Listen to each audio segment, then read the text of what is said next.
नमस्कार दोस्तों, आप देख रहे हो रोहिलॉजी। आने वाले डेट्स में अगर आपका एग्जाम है और उसमें जीएस का सेक्शन है तो जीएस में साइंस का बड़ा ही इंपॉर्टेंस है। फिजिक्स, केमिस्ट्री, बायोलॉजी, इन 3 सेक्शन से क्वेश्चंस आते ही हैं। तो ये तीनों सेक्शंस को मैं लेकर आया हूं, उससे रिलेटेड वन लाइनर जो भी बनते हैं वो मैं लेकर आया हूं इस वीडियो में। आगे बढ़ने से पहले अगर आप इस चैनल पे नए हैं तो चैनल को सब्सक्राइब कर लें। सबसे पहला क्वेश्चन आपके सामने ये है कि विटामिन्स की खोज किसने की थी, किसने डिस्कवर किया था विटामिन्स को। देखिए, इसकी डिस्कवरी की गई थी 1911 में और वो अमेरिकन साइंटिस्ट थे। चारों ऑप्शन को बाइफरकेट करके देखते हैं। देखिए, लिवेनहॉक क्या है, ये इन्होंने माइक्रोस्कोप की खोज की थी और ये फादर ऑफ माइक्रोस्कोप कहे जाते हैं। एडवर्ड जेनर, इन्होंने स्मॉल पॉक्स जो वैक्सीन है उसकी खोज की थी और फादर ऑफ वैक्सीन कहे जाते हैं। रॉबर्ट हुक जो है, इन्होंने सेल की खोज की थी जिसको सेलुला बोलते हैं और इन्होंने डेड सेल की खोज की थी, तो ये फादर ऑफ सेल कहलाते हैं। तो बच गया ऑप्शन 2 जो है सी फंक, साइरिस फंक बोलते हैं इनको। इन्होंने ही विटामिन्स की खोज की थी 1911 में। कहीं कहीं आपको 12 मिलेगा क्योंकि 1911 में इन्होंने पहली बार एक जर्नल पब्लिश किया था जिसमें विटामिन्स का जिक्र किया था। बाद में सारे विटामिन्स का जिक्र किया 1912 के जर्नल में, तो कहीं कहीं 1912 मिलेगा, बट ऑथेंटिक 1911 है। चलिए, अगला क्वेश्चन आपके सामने है कि इनमें से कौन सा विटामिन जो ऑप्शंस में दिए हुए हैं वो फैट में सॉल्युबल नहीं है। तो देखिए, सॉल्युबिलिटी के आधार पे विटामिन्स को 2 पार्ट में बांटा गया है, एक तो फैट सॉल्युबल और दूसरा वाटर सॉल्युबल। अगर फैट सॉल्युबल की बात करें तो विटामिन ए, डी, ई, के ये फैट सॉल्युबल होते हैं और विटामिन बी और सी जो होते हैं वो वाटर सॉल्युबल होते हैं। तो ए, डी, ई जो है ये फैट सॉल्युबल है और विटामिन बी और सी जो है वो वाटर सॉल्युबल है। तो आंसर जो होगा इसका वो विटामिन बी होगा और 4, ऑप्शन 4। तो ये इसका आंसर होने वाला है।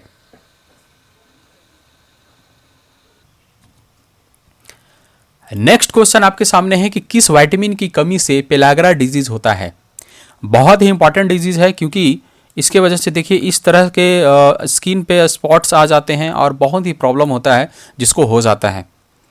तो पेलाग्रा किसकी कमी से होता है। देखिए, पेलाग्रा बहुत ही इंपॉर्टेंट डिजीज है, इसलिए है क्योंकि अमेरिका में एक समय में बहुत ज़्यादा हो रहा था और इसी की वजह से विटामिन की खोज भी हुई।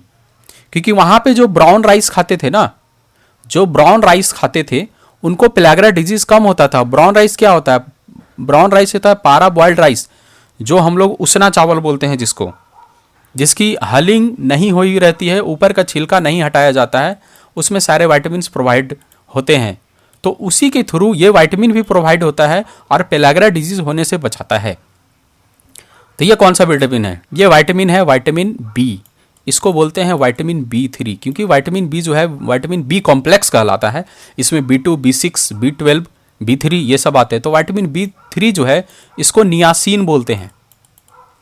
तो नियासिन की कमी से ही पेलाग्रा होता है और नियासिन प्रोवाइड कौन करता है, विटामिन B3। तो विटामिन ए की कमी से क्या होता है, विटामिन ए की कमी से होता है जीरोप्थैल्मिया। इसमें क्या होता है कि आपका जो आंख का कॉर्निया है वो हार्ड हो जाता है। देखिए, विजन से रिलेटेड जो भी प्रॉब्लम अगर आ रहा है, अगर विजन से रिलेटेड आपको समझ में आ रहा है क्वेश्चन में कि ये जो समस्या है ये विजन से रिलेटेड है, तो उसका आंसर हमेशा विटामिन ए होगा। इसमें नाइट ब्लाइंडनेस है, ड्राई आई है, नाइट ब्लाइंडनेस को जिसको निक्टालोपिया बोलते हैं। उसके बाद विटामिन बी तो पेलाग्रा है। विटामिन डी की कमी से क्या होता है, विटामिन डी की कमी से ऑस्टियोमलेसिया भी होता है। उसके बाद विटामिन सी की कमी से क्या होता है, विटामिन सी की कमी से क्या होता है, विटामिन सी की कमी से अस्कर होता है। आगे हम लोग देखते हैं रिकेट्स किस विटामिन की डेफिशिएंसी से होता है। देखिए, रिकेट्स बहुत ही सीरियस डिजीज है और ये बच्चों को हमेशा रिकमेंड किया जाता है कि आप उनको अच्छी विटामिन्स प्रोवाइड कराएं। तो रिकेट्स किसकी कमी से होता है, विटामिन डी की कमी से होता है। ये 5 साल का बच्चा है, इसमें क्या होता है कि बोन जो होता है वो डिफॉर्म हो जाते हैं, पैर सीधे नहीं होते। ये देखिए टेढ़ा मिलेगा, या तो अंदर का झुका होगा या बाहर का झुका होगा। ये देखिए, तो ये 5 साल का बच्चा का है, ये 6 साल का है, ये 12 साल का है, ये 17 साल का है। तो इस तरह की डिजीज होती है। विटामिन डी की कमी से ऑस्टियोमलेसिया भी होता है। ऑस्टियोमलेसिया क्या होता है, वो 14 साल से ऊपर, 17 साल मतलब ऊपर के जो बच्चे होते हैं उसमें होने के चांसेस होते हैं। मतलब बड़े लोगों में ऑस्टियोमेलेसिया हो सकता है, इसमें जॉइंट्स में पेन होते हैं और बोन जो होता है थोड़ा वीक होता है। विटामिन के की कमी से क्या होता है? विटामिन के की कमी से आपका जो होता है वो होता है हेमोरेजिया, इसको हेमोरेजिया बोलते हैं। विटामिन के की कमी से डिजीज जो होने वाले हैं उसमें ब्लड क्लॉटिंग जो है वो लेट से होता है। एक्चुअली 2 से 3 मिनट के अंदर अगर आपका ब्लड क्लॉट कर जा रहा है तो आपको कोई बीमारी नहीं है। अगर 3 मिनट से ज़्यादा 8 मिनट तक लग रहा है तब आपको विटामिन के की कमी है और आपको हेमोरेजिया है।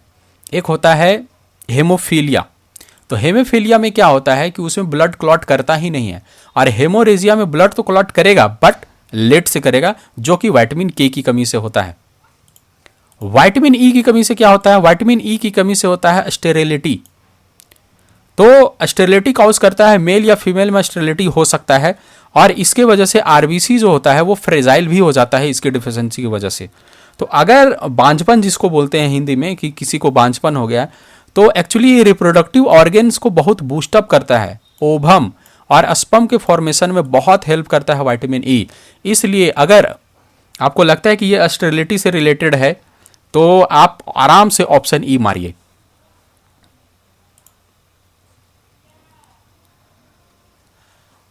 अगला क्वेश्चन आपके सामने ये है कि हाइपोकैलमिया किसकी डेफिशिएंसी से होता है। इससे पहले हम लोग विटामिन से रिलेटेड जो भी डिजीज होते हैं उसको देख रहे थे, अभी हम लोग देख रहे हैं मिनरल से रिलेटेड। इसमें जो भी ऑप्शन आपको दिखेगा वो मिनरल्स का दिखेगा। देखिए हाइपो मतलब क्या होता है? हाइपो मतलब होता है लो और हाइपर मतलब होता है हाई। कैलमिया का मतलब क्या होता है? कैलमिया रिलेट करता है पोटेशियम को, क्योंकि पोटेशियम को का दूसरा नाम है कैलियम, और पोटेशियम का सिंबल भी होता है के। तो ये मिनरल है, और पोटेशियम की कमी से ही हाइपोकैलमिया होता है। और आयरन की कमी से क्या होता है? आयरन की कमी से आपको क्या हो सकता है? आयरन की कमी से आपको होता है एनीमिया। आयरन की कमी से एनीमिया होता है। कैल्शियम की कमी से क्या होता है? कैल्शियम की कमी से और विटामिन डी की कमी से, ये दोनों की कमी से ही रिकेट्स होता है। और आयोडीन की कमी से गोइटर होता है, ये पता ही होगा गोइटर होता है, जो कि ये गले में होता है। आपको गले के दोनों साइड दिखेगा गोइटर। तो ये है हाइपोकैलमिया। अगला क्वेश्चन आपके सामने है कि प्लांट्स को मिनरल कौन सप्लाई करता है? लीफ सप्लाई करता है, जाइलम सप्लाई करता है, फ्लोएम सप्लाई करता है, या रूट टिप सप्लाई करता है? देखिए एक एक ऑप्शन को हम लोग ध्यान से देखते हैं। लिप्स का काम क्या है? लिप्स का काम है फोटोसिंथेसिस करना, फूड्स बनाना। तो फूड बनाता है, और ये सप्लाई किसके माध्यम से होता है? ये होता है फ्लोएम के माध्यम से। फ्लोएम क्या करता है? अपवर्ड टू डाउनवर्ड फूड को सप्लाई करता है, लीप से लेकर पूरे प्लांट को पहुंचाता है, पूरे घर में पहुंचाता है। उसके बाद रूट टिप्स का क्या काम है? रूट टिप्स का काम है रूट से अपने जो जो रूट्स हैं इसके, वहां से मिनरल्स और वाटर को एब्जॉर्ब करता है और प्लांट के ऊपर तक फैलाता है। जाइलम का क्या काम है? तो जाइलम का ही काम है मिनरल्स और वाटर को सप्लाई करना। तो इसका राइट आंसर होने वाला है ऑप्शन 2, दैट इज जाइलम।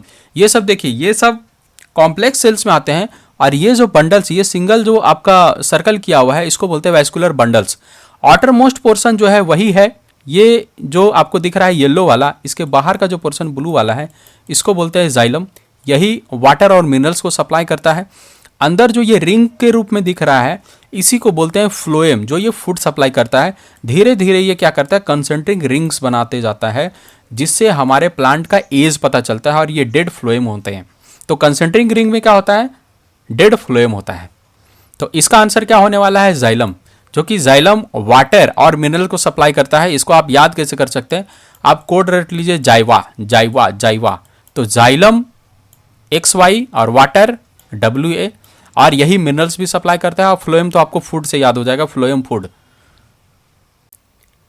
चलिए आगे हम लोग देखते हैं फिजिक्स से। जो पहला क्वेश्चन है कि टोटल SI सिस्टम में जो फंडामेंटल यूनिट्स हैं वो कितने हैं?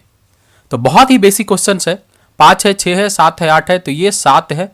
टोटल फंडामेंटल SI यूनिट जो है वो 7 ही है, जिसमें मास के लिए क्या होता है? kg, लेंथ के लिए क्या होता है? मीटर, टाइम के लिए होता है सेकेंड, और आपको मिलेगा करंट, करंट के लिए होता है एम्पियर।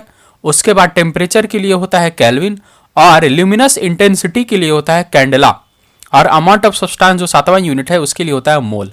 तो कैंडेला और मोल ये याद रखने लायक है। कैंडेला को CD लिखते हैं। आप कमेंट सेक्शन में हमको ये बताइए कि 1 हॉर्स पावर जो 1 HP होता है उसमें कितने वाट्स होते हैं। अगला क्वेश्चन हम लोग देखते हैं, device use to measure radiant energy. Radiant energy को मेजर करने के लिए हम लोग कौन सा डिवाइस यूज करते हैं। देखिए 4 ऑप्शन आपके सामने जो है, नीचे से चलते हैं। क्रेस्कोग्राफ। क्रेस्कोग्राफ क्या यूज होता है? क्रेस्कोग्राफ यूज होता है प्लांट ग्रोथ को चेक करने के लिए। फिर है टैकोमीटर। टैकोमीटर क्या होता है? ये टैकोमीटर होता है जो एरोप्लेन में लगे हुए होते हैं, एरोप्लेन के स्पीड को बताता है। उसके बाद बोलोमीटर है, तो ये बोलोमीटर होगा जो रेडिएंट एनर्जी को मेजर करता है। इसका आंसर बोलोमीटर होगा। तो क्रायोमीटर क्या होता है? क्रायोमीटर होता है जो एकदम माइनस में जो टेम्परेचर होता है, स्मॉल अमाउंट ऑफ टेम्परेचर को मेजर करने के लिए क्रायोमीटर जनरली यूज किया जाता है। ये जनरली यूज किया जाता है क्रायोजेनिक इंजन वगैरह में। तो ये था आपका चारों ऑप्शन और उससे रिलेटेड जानकारी। चलिए अगला क्वेश्चन हम लोग ये देखते हैं कि the value of acceleration due to gravity is least on. सबसे कम एक्सेलरेशन ड्यू टू ग्रेविटी, क्योंकि ग्रेविटी की वजह से जो एक्सेलरेशन होता है, मान लीजिए कोई पार्टिकल यहां छोड़ दिए और वो गिरकर नीचे आ रहा है, तो इसको बोलते हैं एक्सेलरेशन ड्यू टू ग्रेविटी। और उसका स्पीड जैसे जैसे वो नीचे आएगा उसका स्पीड बढ़ते जाएगा, तो ये ग्रेविटी के कारण होता है। तो आपको बताना है कि सबसे कम कहां पे होता है। पोल पे होता है, इक्वेटर पे होता है, उसके बाद ट्रॉपिक ऑफ कैंसर पे होता है, या ट्रॉपिक ऑफ कैप्रिकॉर्न पे होता है। एक एक ऑप्शन को बारीकी से देखते हैं। ट्रॉपिक ऑफ कैप्रिकॉर्न कहां होता है? 66.5 डिग्री पे होता है। ये अगर हमारा अर्थ है, ये है हमारा इक्वेटर, ये है ट्रॉपिक ऑफ कैंसर, ये है ट्रॉपिक ऑफ कैप्रिकॉर्न, और ये है हमारा पोल, जो साउथ पोल होता है, नॉर्थ पोल होता है। तो ये पोल है। पोल पे क्या होता है? सबसे मैक्सिमम होता है, क्योंकि ये सेंटर से सबसे ऊपर है और इतना डिस्टेंस लाई इसको करता है। तो इतना डिस्टेंस है तो मतलब है हाइट ज़्यादा है, तो पोल पे क्या होगा कि सबसे हाईएस्ट होगा। तो ये तो नहीं होगा। ट्रॉपिक ऑफ कैप्रिकॉर्न की अगर बात करें, कैप्रिकॉर्न की, तो ये आप देखिए ये है, तो पोल के बाद ये लाई करता है। तो सेकेंड हाईएस्ट एक्सेलरेशन अगर आपसे पूछे तो ये होगा। ट्रॉपिक ऑफ कैंसर जस्ट उसके बाद है, तो उसके बाद ये होगा। सबसे कम जो होता है वो होता है इक्वेटर पे। सेंटर पे अगर आप जाइएगा तो इक्वेटर पे कम होता है। और एक क्वेश्चन ये भी होता है कि जो मास होता है हमारा, जो वेट होता है, जो बॉडी का वेट होता है, वो जीरो कहाँ पे होता है? तो वो भी होता है centre of the earth, that is equator. Equator में कहीं सेंटर लाई करेगा, तो ये सेंटर पे होगा। मतलब इक्वेटर पूरा नहीं बोल सकते हैं हम, सेंटर बोल सकते हैं, सेंटर ऑफ द अर्थ, क्योंकि इधर से भी है और इधर से भी है। तो सेंटर ऑफ द अर्थ जो होगा, वहां पे जो हमारा वेट होता है बॉडी का, वो कंप्लीटली जीरो होता है। मास कभी भी आंसर मत कीजिए, क्योंकि मास जो होता है वो बॉडी का अपना ओरिजिनल क्वांटिटी का वैल्यू होता है। तो और वेट जो होता है वो ग्रेविटी के कारण होता है, तो वेट यहां पे जीरो होता है। अगला क्वेश्चन आपके सामने है कि साउंड का जो स्पीड है वो किस मीडियम में सबसे ज्यादा होता है, मैक्सिमम होता है। ये हमेशा पूछ दिया था क्वेश्चन, और बहुत ही अच्छा क्वेश्चन बनता है इसे। देखिए, और जो साउंड है, ये साउंड ह्यूमंस को सुनने के, क्योंकि साउंड जो मेजर करते हैं हम लोग किस यूनिट में करते हैं? डेसिबल में करते हैं, जिसको डीबी लिखते हैं। अगर बहुत सारे एग्जाम में पूछा गया, अभी एफसीआई में भी ये एग्जाम पूछा गया था, एग्जाम में ये पूछा गया था क्वेश्चन कि ह्यूमंस को सुनने के लिए कितना डेसिबल तक का साउंड प्रॉपर होता है या उसके लिए सुटेबल होता है। तो बहुत सारे ऑप्शंस दिए थे, तो आप जो आंसर मारिएगा वो मारिएगा 45, क्योंकि 45 डेसिबल WHO के अनुसार, WHO ने रिकमेंड किया, वर्ल्ड हेल्थ ऑर्गेनाइजेशन ने इसको रिकमेंड किया है। 45 डेसिबल साउंड जो होता है वो ह्यूमंस ईयर के लिए सुटेबल होता है। अब इसमें मैक्सिमम किस में होगा? देखिए, वैक्यूम में तो होता ही नहीं है साउंड, साउंड ट्रेवल कर ही नहीं सकता, इसीलिए तो इसको मैकेनिकल वेव कहते हैं। साउंड को कौन सा वेव कहते हैं? ट्रांसवर्स वेव या मैकेनिकल वेव? इसको मैकेनिकल वेव इसीलिए कहते हैं क्योंकि इसको मीडियम चाहिए, मीडियम चाहिए प्रोपगेट करने के लिए, आगे बढ़ने के लिए। उसके बाद है एल्युमिनियम, तो एल्युमिनियम में सबसे ज़्यादा होता है, ये आपको याद रखना। उसके बाद होता है आपका वाटर में, और एयर में समझिए तो एवरेज होता है 342 जो हम लोग लिखते हैं मीटर पर सेकेंड, ये एवरेज होता है। इसमें 6000 के आसपास होता है, 6214 के आसपास होता है, और वाटर में 1200-1300 होता है। तो सबसे मैक्सिमम होता है एल्युमिनियम में। चलिए नेक्स्ट क्वेश्चन आपके सामने है, बहुत ही प्यारा सा अच्छा सा क्वेश्चन आपके सामने दिख रहा है जो आपको आंसर करना है। बोलता है कि कौन सा लेंस रीडिंग मिरर में यूज किया जाता है। रीडिंग मिरर जो होते हैं जिसे हम लोग पढ़ते हैं, तो रीडिंग मिरर कुछ कुछ लोग यूज करते हैं, तो रीडिंग मिरर में कौन सा लेंस यूज किया जाता है ये आपको बताना है। पहला है कॉन्वेक्स लेंस, फिर कनकेव लेंस, कॉन्वेक्स मिरर और कनकेव मिरर। देखिए चारों ऑप्शन को अगर देखें तो कन्वेक्स मिरर किस में यूज किया जाता है? कन्वेक्स मिरर यूज किया जाता है रियर व्यू वाले जितने भी ग्लास लगे होते हैं, मिरर लगे हुए होते हैं, जो भी बाइक्स होता है या गाड़ियां होती है उसमें रियर व्यू में यूज करते हैं। तो कनकेव मिरर कहाँ पे यूज करते हैं? कनकेव मिरर मैक्सिमम जगह पे यूज किया जाता है। ये किया जाता है सेविंग ग्लासेस में, हेडलाइट्स में, जो गाड़ियों के हेडलाइट्स होते हैं उसमें किया जाता है कनकेव मिरर का यूज। उसके बाद जो टॉर्च हम लोग यूज करते हैं उस टॉर्च में यूज किया जाता है। जो डॉक्टर जो यूज करते हैं वो भी कनकेव मिरर ही यूज करते हैं। उसके बाद जो सोलर कुकर्स होते हैं, जो सोलर कुकर्स होते हैं उसमें भी यही यूज किया जाता है। सिर्फ कॉन्वेक्स मिरर जो है वो गाड़ियों के रियर व्यू देखने के लिए यूज किया जाता है, जो शीशे लगे होते हैं, इसीलिए उसमें लिखा रहता है objects are closer than they appear in the mirror. तो इसका सही आंसर होगा रीडिंग मिरर के लिए कॉन्वेक्स लेंस। कॉन्वेक्स लेंस इसमें यूज करते हैं। चलिए दोस्तों आगे हम लोग बढ़ चुके हैं केमिस्ट्री के सेक्शन में। केमिस्ट्री में पहला क्वेश्चन आपके सामने यह है कि in element saltpetre which acid is found. आपके सामने चार ऑप्शन है, nitric acid, oxalic acid, tartaric acid and ascorbic acid. देखिए एस्कॉर्बिक एसिड किस में मिलता है? एस्कॉर्बिक एसिड आपको मिलेगा आंवला में मिलेगा, पपाया में मिलेगा, उसके बाद ब्रोकली में भी कुछ अमाउंट में मिलता है। अगला आपके सामने है टार्टरिक एसिड। टार्टरिक एसिड किस किस में होता है? देखिए टार्टरिक एसिड आपका होता है कच्चा मैंगो में, उसके बाद आपको मिलेगा ग्रेप्स में, फिर टैमारिंड में मिलेगा और बनाना में मिलेगा और पाइन एप्पल में भी मिलता है। ऑक्जेलिक एसिड किस में मिलता है? ऑक्जेलिक एसिड दो चीज़ों में ज़्यादा मिलता है, एक तो आपको मिलेगा टमाटर में, फिर आपको मिलेगा पालक में। तो इसका राइट आंसर क्या होना चाहिए? इसका राइट आंसर होगा नाइट्रिक एसिड। एक्चुअली ये जो नाइट्रिक एसिड है ये एक्सप्लोसिव में भी यूज़ किया जाता है और जो एयरक्राफ्ट्स होते हैं उसके जो फ्यूल होते हैं उसमें भी यूज़ किया जाता है। तो बहुत ही इंपॉर्टेंस रखता है और ये उसके बाद ऑक्सीडाइजर के रूप में भी इसको यूज़ किया जाता है। चलिए अगला क्वेश्चन आपके सामने बहुत ही अच्छा, बहुत ही प्यारा क्वेश्चन है कि प्योर वाटर का जो पीएच होता है वो कितना होता है।